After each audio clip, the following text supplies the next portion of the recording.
What if the thing you've been calling anxiety, the tension you wake up with before you even open your eyes, the tightness that follows you into rooms that should feel safe, the part of you that never fully sits down even when your body is completely still? What if none of that is actually you? What if there is a specific, biological, completely learnable way to turn it off that has nothing to do with thinking differently or managing yourself better or becoming someone who handles stress more gracefully? Because the people who stop living like this don't stop because they got stronger or more disciplined or found the right mindset.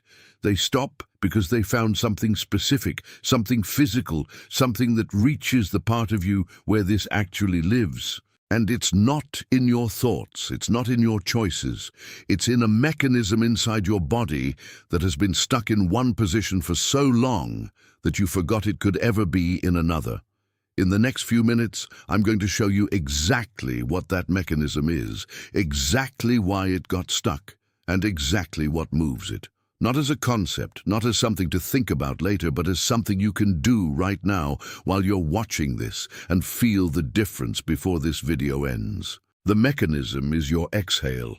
And the reason it works is not poetic, it's not motivational, it's not a metaphor for letting go. It's a direct biological pathway that your body has been waiting for you to use this whole time.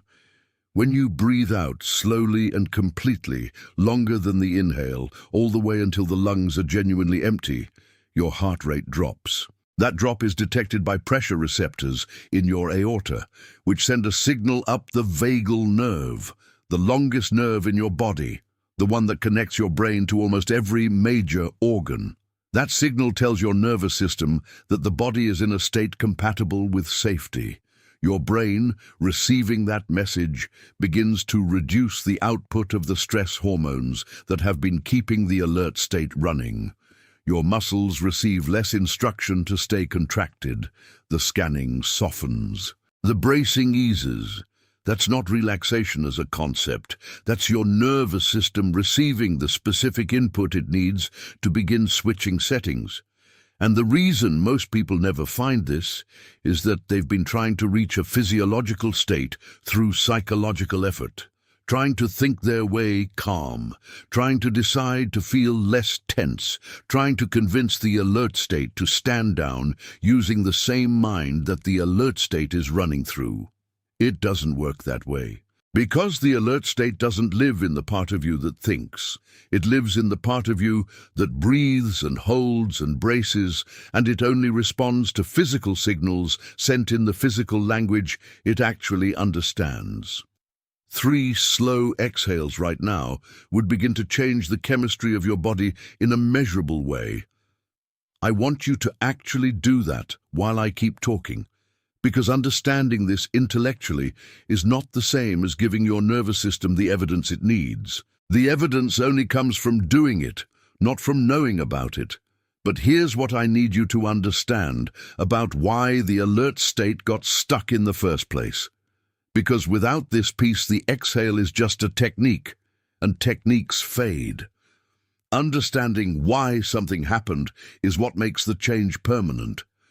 At some point, your nervous system learned that staying alert was how you stayed okay.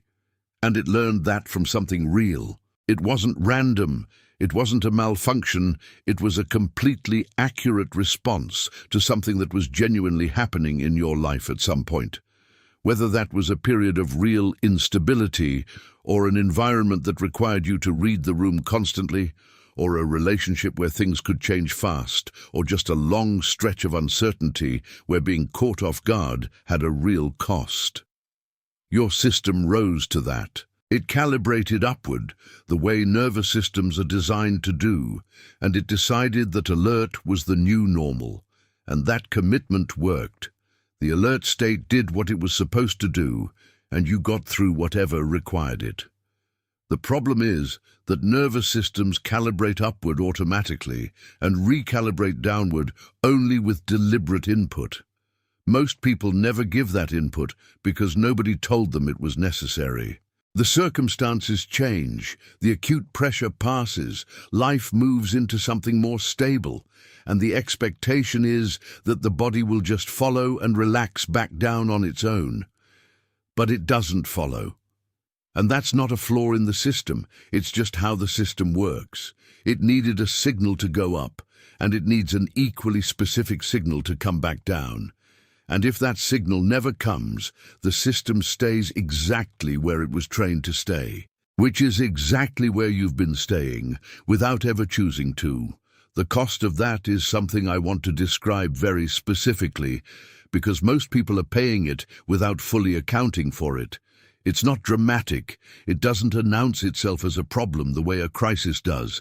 It just runs quietly in the background of everything, taking a small percentage of your energy and attention and presence in every single moment of every single day. And those small percentages add up into something enormous by the end of a week, a month, a year.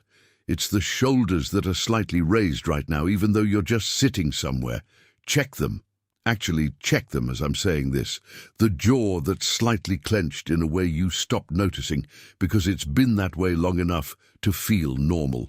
The breathing that's been living in the upper chest, shallow and tight, never fully reaching the bottom of the lungs, in an easy, unguarded breath. It's the way you walk into a room and read it before you're even fully in it.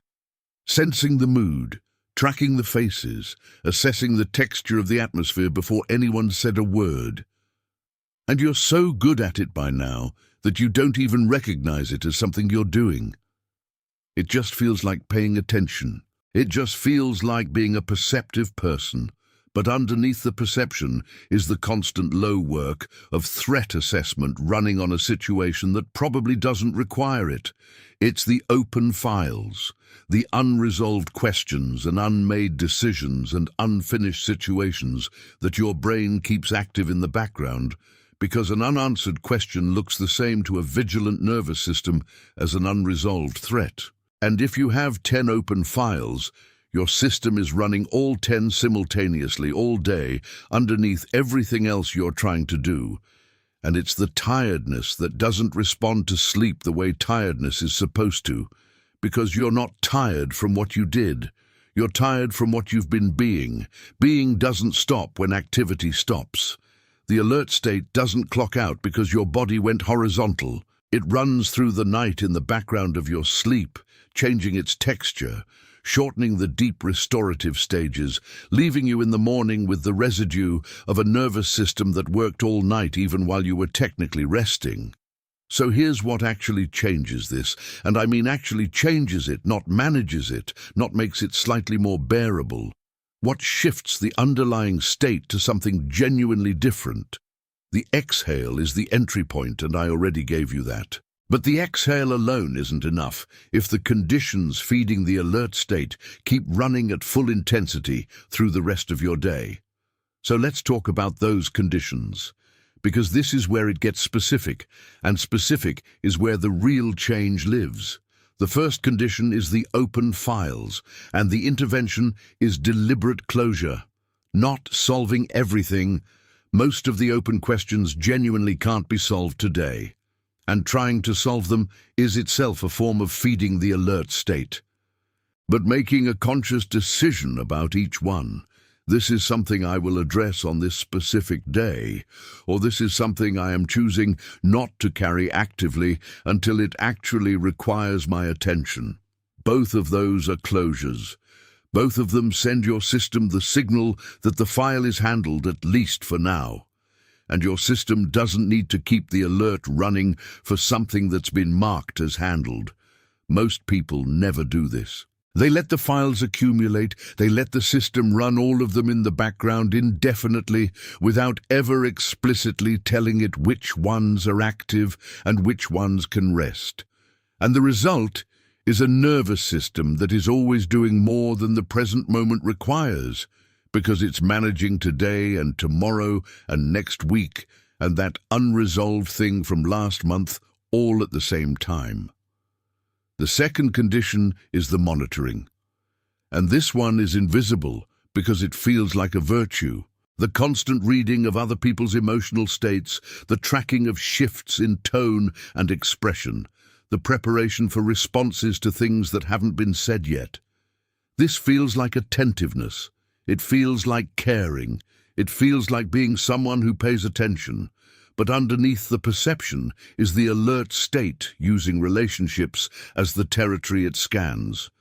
Because when the external environment isn't actively dangerous, the vigilance needs somewhere to go, and it goes to the people around you. The interruption isn't stopping the noticing, because the noticing is automatic, and trying to stop it just creates more tension.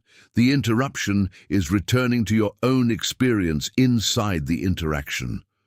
What am I actually feeling right now? What do I actually want to say? What is being offered to me in this conversation that I'm missing because I'm too busy scanning for what might go wrong? That return, practiced in small, repeated moments, signals to your system that the threat assessment can pause here, that this is a safe room, that you can be in the conversation instead of watching it. There's something else I want to name because I think it describes you more precisely than you might expect.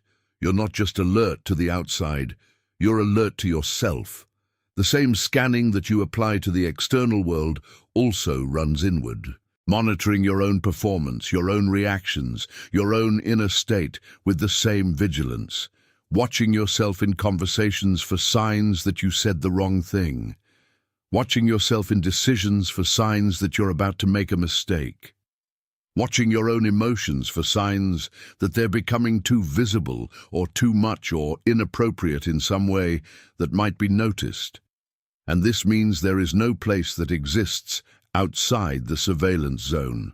Other people can be left behind when you go home, but you come with you everywhere, and if the alert state has colonized your relationship with yourself, then there is no actual rest available anywhere, because the scanning never finds an environment clean enough to fully stand down in. The release from this isn't self-improvement. It isn't becoming someone who has fewer flaws to monitor. It's permission, the small, repeated act of deciding that you are allowed to be in your experience right now without standing outside it taking notes, that you are allowed to feel what you feel without it being evidence of something requiring investigation, that you are allowed to just be here without the clipboard. Now here's what I want you to understand about how the nervous system actually learns to recalibrate, because this changes how you approach everything I've just given you. Your system doesn't learn from intention, it learns from evidence, specifically from accumulated, repeated evidence that the prediction of danger was wrong, that you moved through the uncertain thing and it didn't destroy you, that you released the alert, even just for a moment, and nothing terrible arrived in the gap. Every long exhale is evidence. Your system feels the chemistry shift. It notices that the release happened and nothing bad followed, and it files that quietly as data about what the actual threat level is in this body, in this life, right now. Every time you close an open file instead of letting it run indefinitely, that's evidence. Every time you return to your own experience inside a conversation instead of staying locked on the monitoring, that's evidence. Every time you catch the internal surveillance running and choose presence over assessment, that's evidence. None of these individually rewires anything. And this is important because people try these things once or twice, don't feel a dramatic shift, and conclude they don't work. They work the way water works on stone, not through force, but through consistency, through showing up with the same signal again and again until the system has enough data to update its prediction. And when it has enough data, it adjusts, not in a breakthrough moment, but in a gradual shift that you notice one day when you realize the shoulders are lower than they used to be, the jaw is looser, the breath comes deeper without you directing it, and the scanning that used to run constantly has become something that comes and goes, rather than something that never leaves. You've been on guard for a long time. The alert state has been so constant for so long that you probably stopped experiencing it as something that arrived and started experiencing it as just the texture of being you. And that's the most important thing to correct right now, before anything else. This is not the texture of being you. This is a setting your system learned under specific circumstances that are no longer the circumstances you're actually living in. You are running a threat level that doesn't match your current reality, and your body is paying the full cost of that mismatch every single day in energy and presence and rest and the quality of your relationships and the ceiling on how fully you can actually inhabit your own life. The exhale is the door. The deliberate closure of open files is the door. The return to your own experience inside the monitoring is the door. The permission to be in your life without the clipboard is the door. And none of them are complicated, and all of them are available to you starting right now, in the next 5 minutes, in the rest of today. Your nervous system has been waiting for the signal that the watch is over, and it doesn't need a perfect life, or a resolved future, or a guarantee that everything is going to be okay. It just needs consistent physical evidence that the setting it learned is higher than what the territory actually requires. Start with the exhale right now. Long, slow, all the way out, longer than the inhale, until the lungs are empty. Then do it again, then do it again. And notice what shifts in your body, even slightly, even just for a moment, because that shift is real. And it's the beginning of something your nervous system has been ready to do for a very long time. It was just waiting for you to give it the signal.